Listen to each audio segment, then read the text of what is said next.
પણ બળી મરવાનું કામ છે, ન જોઈ શકે.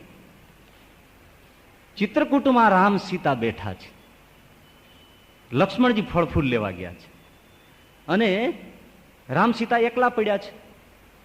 એટલે પતિ પત્ની છે, પ્રસન્ન દાંપત્યનું રૂપ સુંદર મજાનું તુલસીદાસજી રામચરિતમાં મૂકે છે કે પર્ણકુટીમાં રામ અને સીતા ચિત્રકૂટમાં એકલા છે, લક્ષ્મણ ફળફૂલ લેવા ગયા છે. તો એક દિવસ રામ શું કરે છે, ફૂલ લઈ એની માળા ગૂંથી અને સીતાજીને શણગારે છે. પત્ની છે, અતિ પ્રેમી છે, અને પ્રેમ તો દાંપત્યમાં અરસપરસ આવો હોવો જ જોઈએ એમ આ શાસ્ત્ર પ્રતિપાદન કરે છે. હવે તમે એકબીજા બિલાડા કૂતરાની જેમ જીવતા હોય એ તે કઈ દાંપત્ય છે ભાઈ? પરિણામ હોય ત્યાંથી જ બાજા કરતા હો, માંડવામાં હાથ મિલાપની વખતે એકબીજા ચૂંટિયા ભરતા હોય, એ કોઈ દાંપત્યની એ ઘરેડ નથી ભાઈ.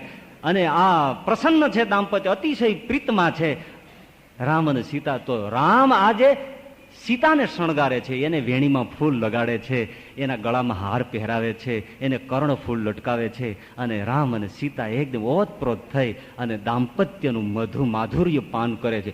એ વખતે આકાશમાં ઇન્દ્રનો પુત્ર જયંત ફરતો ફરતો નીકળ્યો અને એમણે આ પ્રસન્ન દાંપત્ય જોયું અને એ ઇન્દ્રપુત્રના મનમાં આગ સળગી. સુખી ન જોઈ શક્યો, એકદમ કાગડાનું રૂપ લઈ અને ઝપટ મારીને સીતા ચરણ ચોંચ હતી ભાગા, સીતાજીના ચરણમાં ચાંચ મારી અને એકદમ જયંત ભાગ્યો. હવે રામ સીતાએ એનું શું બગાડ્યું તો એ તમે કહો? પણ જોઈ ન શક્યો. ઘણા પાડોશમાં એવા હોય છે, કોઈ બરાબરનું સુંદર જોડું જામ્યું હોય, સુખી હોય, તો આડોશ પાડોશના એ જોઈ ન શકે. એ આ જોડું કેમ તૂટે એની જ વેતરણમાં હોય. આ બધા કાગડા છે અને દરેક સોસાયટીમાં આવા હોય.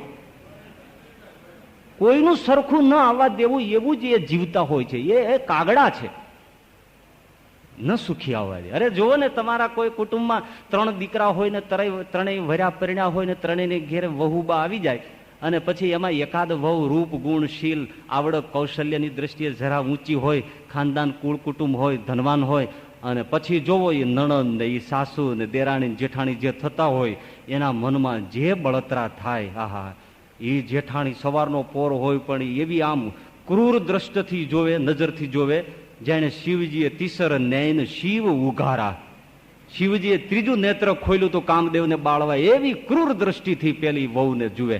હા, બળ્યા કરે, જોઈ ન શકે, ન જોઈ શકે. અને સાસુ હોય ને એ પછી બોલવાનું શરૂ કરે. આખો દિવસ ટીપ ટાપમાં જ પડી હોય છે. હા, કોણ જાણે ક્યાં જાવું.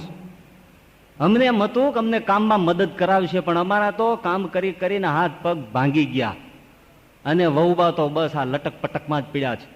અને છોકરો વહુ રખો થઈ ગયો છે, વહુ રખો થઈ ગયો, એને જ ભાળે છે. અમને તો જાણે જોતો જ નથી, અને એની વાહ લદુક પદુક જ થાય છે, જાણે ઘરમાં કોઈ બીજું છે જ નહીં. અમે પૈણ્યા હતા પણ આમ નહોતું. હવે રેવા દ્યો, તે દી વીડિયા નહોતા, નહીતર તમને દેખાડત. તમે આમ જ લટું થયાતા, છાના માના મરો.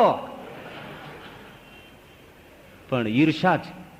અરે ઈર્ષાનું કણું, અરે ઈર્ષાનું કણું ભાઈ પડે જેની આંખમાં, હારે તેને એ જોવાનું સુખ જાય જો. હે ઈર્ષાનું કણું પડે ભાઈ જેની આંખમાં. ઈર્ષાનું કણું પડ્યું છે. સંત મૂળદાસનું ભજન છે. ઈર્ષાનું કણું આંખમાં આવી જાય એટલે કોઈને સુખી જોઈ ન શકે, નજરે ન જોઈ શકે. આહા,